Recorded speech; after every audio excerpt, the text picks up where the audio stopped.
तांडव स्तोत्र हे शिवभक्त लंकाधिपती रावणाद्वारे रचण्यात आले। प्रभू श्रीरामांनी इकडे बाण मारला तिकडे आणि त्या ठिकाणी आणि तिथून गंगा अवतरली। ही जी जागा आहे ना ही आहे गिरगाव चौपाटीच्या अपोजिट साईडला, म्हणजे आपण मलबार हिलला जातो इकडे मलबार हिल आहे आणि इकडेच बाणगंगा आहे। आणि ते समोरची तिकडे दिसते ही सगळी गिरगाव चौपाटी आहे। तुम्ही बघू शकता चौपाटी, आज पाणी आत गेलं आहे, म्हणजे ओटी आहे त्यामुळे पाणी आत गेलं आहे। सो एवढं कातळ आपल्याला दिसतोय। आता आपण चाललोय टुवर्ड्स बाणगंगा म्हणजे वाळकेश्वर साईडला, तर पण इथून खूप भारी व्ह्यू दिसतो।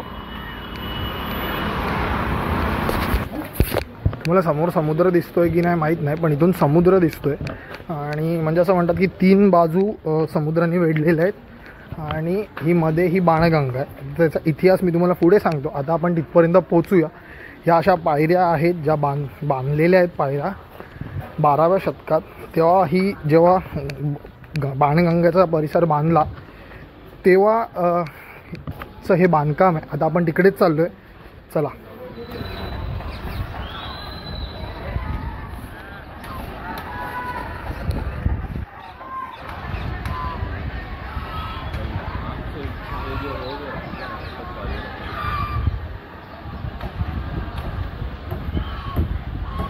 ही जी काही आहे ना ही आहे बाणगंगा, ठीक आहे। ही वाळकेश्वरमध्ये आहे आणि मुंबईतली सर्वात जुनं तीर्थक्षेत्र आपण म्हणू शकतो। गंगा आहे मुंबईतली गंगा आणि त्यामध्ये त्रिपुरी पौर्णिमेला इकडे त्याची महाआरती केली जाते। ती महाआरती जशी आपण गंगेची आरती होते ना की दीप आणि नृत्य म्हणजे सादर करून जी होते, जशी गंगेची आरती तशीच इथेही आरती होते। आणि ही उद्या आहे दिनांक 15 नोव्हेंबर 2024 संध्याकाळी 6 वाजता। हे जे प्लॅटफॉर्म्स बघताय ना हे इथेच ते दिव्यांची आरती होणार, म्हणजे दिवे घेऊन आरती होणार या गंगेची। सर्वात जुनं जर आपण तीर्थक्षेत्र म्हटलं तर वाळकेश्वर म्हटलं ही बाणगंगा हा परिसर आहे। इकडे खूप सारे छोटे मोठे मंदिरं आहेत आणि प्रभू श्रीरामांनी त्यावेळेला जेव्हा इकडे पाण्याचा दुष्काळ पडला होता, पाणी नव्हतं, प्यायचं पाणी नव्हतं, कारण ही जी जागा आहे याला तिन्ही साईडनी समुद्रांनी वेढलेलं आहे, म्हणजे खारं पाणी आहे पण प्यायचं पाणी नव्हतं। तेव्हा प्रभू श्रीरामांनी इकडे बाण मारला तिकडे आणि त्या ठिकाणी आणि तिथून गंगा अवतरली। तर तिकडे कुंड आणि त्या कुंडाचं पाणी पिण्यासाठी वापरलं जातं आणि मग खाली जे पाणी येतं ते आपण इकडची लोक कपडे धुवायला वगैरे वापरलं जातं, पण कंटिन्यू पाणी वाहतं। गोमुख आहे तिथे आणि त्याच्यातून कंटिन्यू पाणी वाहत आहे। 12व्या शतकात ह्या पायऱ्या ज्या दिसतात आपल्याला त्या 12व्या शतकात बांधल्या गेलेल्या आहेत। त्याच्यानंतर मग इकडे ही गंगा अवतरल्यामुळे मग गंगेची आरती होते। सो असा आहे। आणि तुम्ही जर पायऱ्या बघितल्यात ना तर थोड्याशा पायऱ्या आहेत, मग एक मोठी पायरी आहे, मग थोड्याशा पायऱ्या। तर इथे काय होतं माहिती आहे का की इथे आहे ना की इथे क्रिया केल्या जातात, म्हणजे माणूस मेल्यानंतर ज्या दशक्रिया आहेत, 10व्याच्या विधी 12व्याच्या त्याही विधी इथे केल्या जातात। त्यामुळे मधला जो प्लॅटफॉर्म आहे थोडीशी मोठी पायरी आहे त्याच्यावर त्या विधी केल्या जातात। तुम्ही बघू शकता ना, आता मी जसं इथे बसलोय तर थोड्याशा पायऱ्या आहेत आणि मग त्यानंतर इकडे या पायऱ्या आहेत, त्यानंतर इकडे मध्ये थोड्याशा पायऱ्या आहेत। तर ही मध्ये जी प्लॅटफॉर्म पायरी आहे ना ही ही जी दिसते ह्याच्यावर बसून त्या विधी केल्या जातात, क्रिया केल्या जातात। आणि बाकीच्या ह्या पायऱ्या 12व्या शतकात बांधलेल्या आहेत। आता त्या पाण्यामुळे थोडंसं दुःस्थितीत आहेत, पण ह्या तेव्हापासूनच्या म्हणजे ही जागा सर्वात जुनी आहे। प्रभू श्रीराम इथे येऊन गेलेत या जागेवर, म्हणजे तुम्ही विचार करू शकता की याचा पॉझिटिव्हनेस काय असेल। तुम्ही आता ना हळूहळू बघू शकता ना की लाईट्स पेटायला लागले आहेत आणि एक बोलतो ना की तो जो ॲटमॉस्फिअर आहे ना किंवा जो वाईब बनतोय, पॉझिटिव्ह वाईब बनायला सुरुवात झाली आहे। तसाच आकाशात पण रंगांची उधळण झालेली आहे। शकता ना की याची तयारी सुरू झाली आहे। इकडे हे जे उभे आहेत हे भरतनाट्यम आणि उद्याचा परफॉर्मन्स करणार त्याचे सगळे आर्टिस्ट आहेत हे, तुम्ही बघू शकता ना, तुम्हाला दाखवतोय बघा. आता इकडून इथेच परफॉर्म केले जाणार. 1 2 3 4 5 6 7 8 असे 8 प्लॅटफॉर्म्स आहेत हे, आणि 8 प्लॅटफॉर्म्सवर 8 जण परफॉर्म करणार आहेत.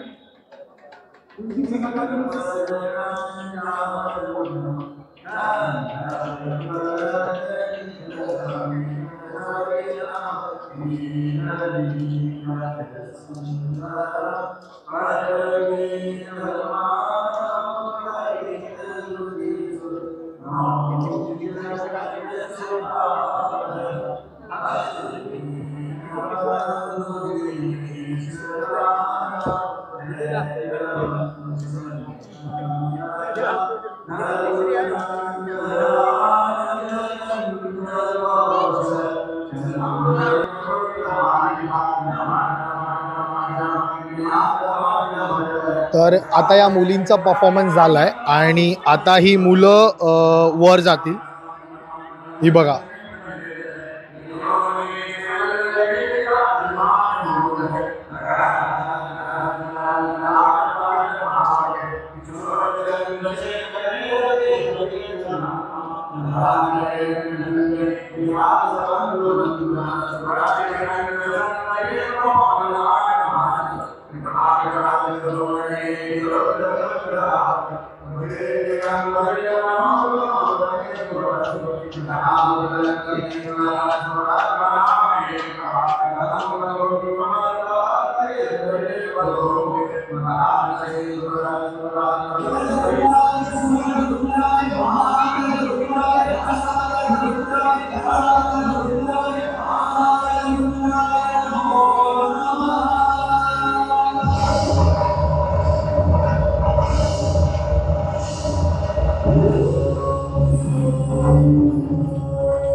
तर हे जे जे हातात ग्लासेस आहेत ना, हे सगळे दिवे आहेत. ते आता नेक्स्ट रिहर्सलची फायनल रिहर्सल आहे, त्याला ते दिवे प्रज्वलित करतील, म्हणजे ते पेटवतील, आणि मग त्यानंतर त्याच्याबरोबर एक फायनल प्रॅक्टिस होईल.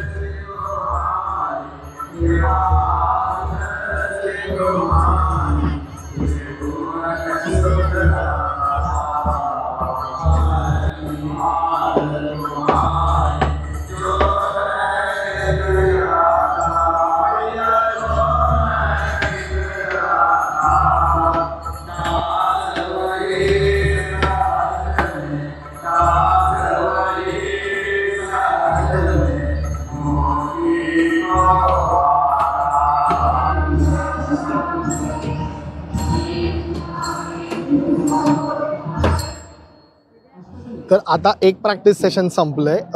ह्याच्यामध्ये म्हणजे काहीच प्रज्वलित केलं नव्हतं, दिवे नव्हते लावले किंवा धूप नव्हतं पेटवलं. पण आता जी फायनल रिहर्सल होईल, म्हणजे ही 3rd आहे रिहर्सल. ह्या रिहर्सल्समध्ये ते लोक दिवे प्रज्वलित करतील, त्याच्यानंतर धूप पेटवतील, धूप वगैरे करतील, आणि ते सगळ्यांना मी समोरून शूट करायचा प्रयत्न करेन. तसंच आराध्य ढोलताशा पथक पण रेडी आहे, तेही त्यांच्या प्रॅक्टिससाठी रेडी आहेत. तर ते लोकही आता परफॉर्म करणार, तर तेही मी तुम्हाला दाखवतो. तसंच ॲक्च्युअल जिकडे गंगाचं जे कुंड आहे, त्या कुंडाजवळ पण मी जाऊन तुम्हाला दाखवीन की ती गंगा कुठे अवतरली आहे. तर आता आपण जाऊया समोरच्या साईडला, कारण की तिथून हा व्ह्यू परफेक्ट येईल. तसंच खूप जण आली आहेत ज्यांना भेटायचं आहे. त्या साईडला निहार आहे, निहार तांबडे, जो महाराष्ट्राचा सर्वात उत्कृष्ट फेटा आर्टिस्ट आहे. खूप साऱ्या सेलिब्रिटीजना त्यांना फेटा घातला आहे. तसंच आराध्यमधले आपले खूप मित्र आहेत, त्यांनाही भेटायचं आहे. तसंच आपल्याबरोबर आली आहे सुनीता. सो तिने मी जसं पोस्ट टाकलेली इन्स्टाला, तिने पहिला मेसेज केला की ती इन आहे. सो तीही आली आहे आज. ती इनफॅक्ट ती उद्या पण येणार आहेस ना? ती उद्या पण येणार आहे. मला जमणार नाही म्हणून मी आज आलो आहे. बाकी सगळ्यांना भेटूया आणि त्याच्यानंतर मग तिकडे जाऊया. ही बघा, ही आहे ना, ही आज लेट आली आहे. ही मला किती वाजता सांगितलं तू? 6 वाजता. मी मग अर्धा तास लेट. हा मग इथे दिसलीस आत्ता 10 मिनिटापूर्वी. बघा बघा, असं का ते लवकर बोलवून ठेवते.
तर आता आहे ना, आताच आराध्य पथकाचा एक परफॉर्मन्स झाला, त्यांची प्रॅक्टिस सेशन झाली आहे. आता पुढचा इकडे प्रोग्राम आहे, पण आपण असं इकडून त्या साईडला जाऊया जिकडे निहार बसलाय. शिवतांडव स्तोत्र हे शिवभक्त लंकाधिपती रावणाद्वारे रचण्यात आले. कथांमध्ये अशी मान्यता आहे की या रावणानं संपूर्ण कैलास पर्वत उचलला होता. तेव्हा त्याला त्याच्या शक्तीवर अहंकार झाला. शंकराला त्याचा हा अहंकार नष्ट करायचा होता, म्हणून त्यांनी अंगठ्याला दाब दिला. त्यामुळे पर्वत आहे त्या जागी पुन्हा स्थापित झाला. यामुळे रावणाचा हात पर्वताखाली दाबला गेला आणि त्याच्या मनातील अहंकार मिळून मनात शिवभक्तीचा अंतर्नाद घुमला. रावण शंकर शंकर म्हणत अर्थात क्षमा मागून शंकराची स्तुती करू लागला. ही स्तुती म्हणजे शिवतांडव स्तोत्र. या शिवतांडव स्तोत्रानं भगवान शंकर इतके प्रसन्न झाले की त्यांनी रावणाला सकल समृद्धी असणारी लंकाच नव्हे तर ज्ञान विज्ञान तसंच अमरत्व वरदान लोकात दिलं. असं मानलं जातं की हे स्तोत्र ऐकल्याने व्यक्तीला धनधान्य समृद्धी आणि पुत्र प्राप्त होते. या स्तोत्राची ऋचा अनुपम आणि जटिल आहे. इतक्या आतुरतेने वाट पाहता तोच हा बाणगंगा महाआरतीचा महासोहळा खास तुमच्या साक्षीनं आरंभ होतोय.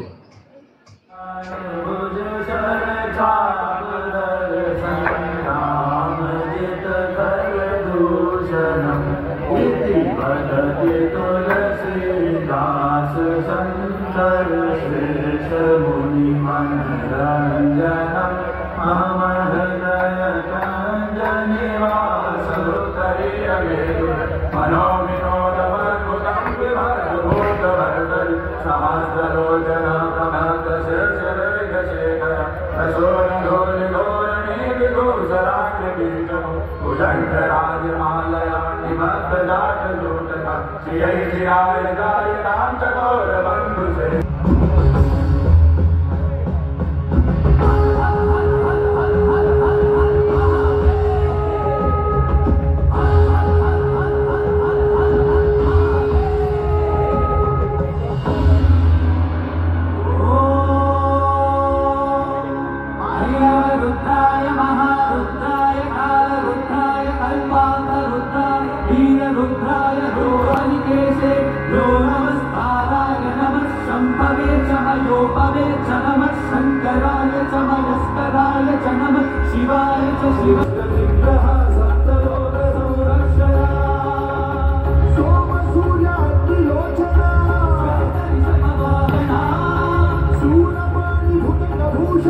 प्रभू श्रीरामांनी जिकडे जमिनीत बाण मारला ती ही जागा आणि गंगा कुंडात येते, तर ती ही जागा आहे आणि इथून मग ती कुंडात येते. ते गोमुख आहे, त्या गोमुखातलं पाणी पिण्यासाठी किंवा आंघोळीसाठी वापरलं जातं आणि मग जे उर्वरित पाणी आहे ते या मोठ्या कुंडात जातं.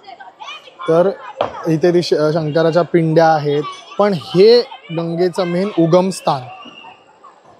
इथून हे पिण्याचं पाणी इथे येतं. आता जर तुम्ही बघितलं तर हा एक परिसर आहे आणि आता आपण एवढ्या वेळ बघत होतो ते उद्याची तयारी आहे. म्हणजे आज मी 14 तारखेला आलो आहे, उद्या 15 तारीख आहे.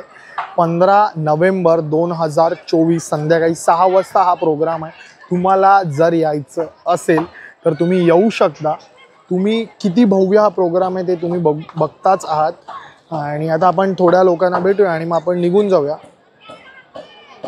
एवढा वेळ जो नगाडा वाजत होता किंवा शंख वाजत होता त्याच्या मागचा माणूस म्हणजे शंख जो वाजतोय त्याच्या मागे एक माणूस आहे, तो म्हणजे निहार भाऊ. आणि आपण जेवढाही शंखनाद ऐकला आहे या पूर्ण प्रोग्राममध्ये तो निहार भाऊंनी केलेला आहे. अच्छा, काका पण आहेत का? अच्छा, आणि नगाडा कोण वाजवत आहे? अच्छा, तर जो नगाडा प्ले होत होता तसंच शंखनाद ऐकला आज एवढा पूर्ण वेळ तो इकडून होता. आम्ही त्या कोपऱ्यावरून शोधत होतो की कुठून चाललाय नक्की काय हे प्रोग्राम, तर इथून चाललाय. त्याच्या मागची ही माणसं आहेत. तर हे उद्या मेन परफॉर्म होणार आहे. मी परत एकदा सांगतोय, आज रिहर्सल्स होत्या. 14 तारीख आहे, उद्या 15 तारीख आणि 15 तारखेची ही तयारी आहे. 15 नोव्हेंबर 2024. तर अशा प्रकारे आजचा मेगा रिहर्सल होता हे उद्याच्या बाणगंगा आरतीचं. आणि आपण आज ते शूट केलं आहे. आता मी निघतोय. तुम्ही शेवटपर्यंत बघताय म्हणजे ही व्हिडिओ तुम्हाला आवडलीच आहे. तर तुम्हाला माहिती आहे काय करायचं, लाईक शेअर आणि चॅनलला सबस्क्राईब करा नवीन असाल तर. आणि कमेंटमध्ये जय श्रीराम लिहायला विसरू नका. परत भेटूया नवीन एका व्हिडिओमध्ये. Till then bye.